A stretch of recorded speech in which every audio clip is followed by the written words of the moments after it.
नमस्ते। कैसे हो आप सब? आशा करते बहुत ही अच्छे होंगे दोस्तों। मैं भी अच्छी हूँ दोस्तों। प्रिया भाभी की एक बहुत ही बड़ी सच्चाई निकल कर सामने आई है दोस्तों। दोस्तों मैं क्या बताऊँ, जब मैं वो वीडियो देखी ना एकदम मेरे रोंगटे खड़े हो गए दोस्तों। बेचारी के साथ ऐसे कोई इतना बुरा कैसे कर सकता है दोस्तों। अमरनाथ भैया अपने घर में लोगों को बुलाते थे फैमिली समझ कर के। वो बोल भी रहे कि मैं फैमिली समझ कर के लोगों को अपने घर में बुलाता था, और लोगों ने मेरे साथ ऐसा कर दिया है दोस्तों। आजकल किसी पर किसी को भरोसा नहीं रह गया। कोई क्या कर सकता है कोई नहीं जानता। किसके मन में चोट छुपा हुआ है कोई नहीं जानता दोस्तों। किसी के सर पे नहीं लिखा होता है कि कौन क्या सोच रहा है। और वो भैया अपने घर पे सबको फैमिली समझ के बुलाते बुलाते क्या थे, आते थे तो मना नहीं करते थे। अब कोई घर पे आ जाएगा तो कोई कैसे मना कर सकता है, आप सब समझ सकते हो। आते थे लोग, अब उसी में कि कौन है उसकी प्रिया भाभी के साथ कैसा कर दिया भगवान ही जाने। हे भगवान, मैं तो प्रार्थना करूँगी जल्द से जल्द प्रिया भाभी ठीक हो जाए, उनकी याददाश्त वापस आ जाए दोस्तों। जब अमरनाथ भैया पूछ रहे थे कि तुम्हारे साथ क्या हुआ, तो वो कुछ पन्नी वगैरह था वो फाड़ करके वैसे बता रही थी कि दिमाग मेरा है, और वो ये उड़ गया दोस्तों। ये सब कौन कर सकता है। और वो जब अमरनाथ भैया बोल रहे हैं कि तुम बोलो मुंह से, वो क्यों नहीं बोल रही हो तो मुंह से बोलो, तो वो बोल रही हैं ऐसे कि मेरा गला कोई दबा रहा है, मेरे गला कोई खींच रहा है, मैं बोल नहीं पा रही हूँ।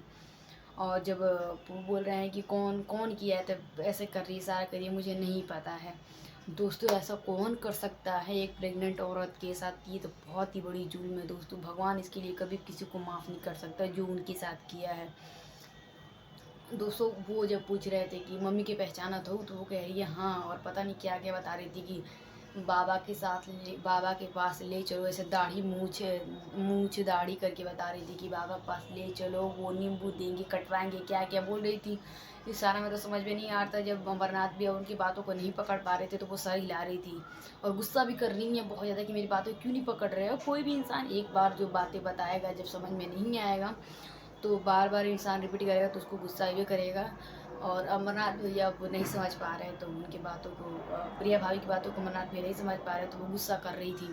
बार बार बता रही हैं। एक साइड में कोई लड़का खड़ा था, उसको बुला करके बैठाई, उसको बता रही है कि मूछ दाढ़ी मतलब ये बाबा है क्या, नींबू देगा फिर काटेगा।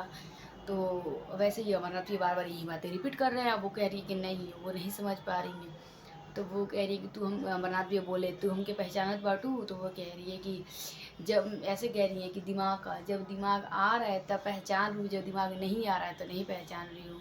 और वो जब अमरनाथ भी बोले कि तुम सो जाओ, तो वो हंस रही हैं ऐसे दोस्तों। ऐसे हंस रही थी ना कि जैसे कुछ ऊपरी हवा लग जाता है किसी को तो हंसता है, वैसे हंस रही हैं। और बाल खुला करके दोस्तों ऐसे बिहेव कर रही थी, मतलब डर लग रहा था देख करके थोड़ा। ऐसा किसी को नहीं करना चाहिए। जब कोई आपको अपने घर में बुला रहा है, आपके आपके ऊपर ट्रस्ट करके इन्हें बुला रहा है, तो आप ऐसा किस क्यों करते हो आप सब किसी के साथ। हाँ, वो भी किसी की लड़की है, किसी की बेटी है, बहू है। आपकी बेटी के साथ होगा ऐसे तो आप क्या करोगे। ऐसा किसी के साथ नहीं करना चाहिए दोस्तों। कोई समझता ही नहीं है आजकल। कोई भी सोचता है कि वो क्यों खुश है, क्यों खुश है वो। आजकल कोई किसी को देखकर खुश नहीं रहना चाहता। दूसरा खुश है इसलिए तीसरा आदमी आज दुखी है कि दूसरा खुश क्यों है, मैं उसके घर में इतनी खुशियाँ कैसे हैं। ऐसे इंसान वो कभी खुश नहीं रहता। इसलिए ऐसे करने से कुछ नहीं मिलेगा। और अमरनाथ भैया आप टेंशन मत लीजिए, आपके सपोर्ट में हम सब हैं। हम दुआ कर रहे हैं भगवान से कि जल्द से जल्द वो ठीक हो जाए। आप बिल्कुल भी टेंशन मत लीजिए, हमारी दुआ है प्रिया भाभी के साथ। हम सब आपके साथ हैं अमरनाथ भैया, आप टेंशन मत लीजिए।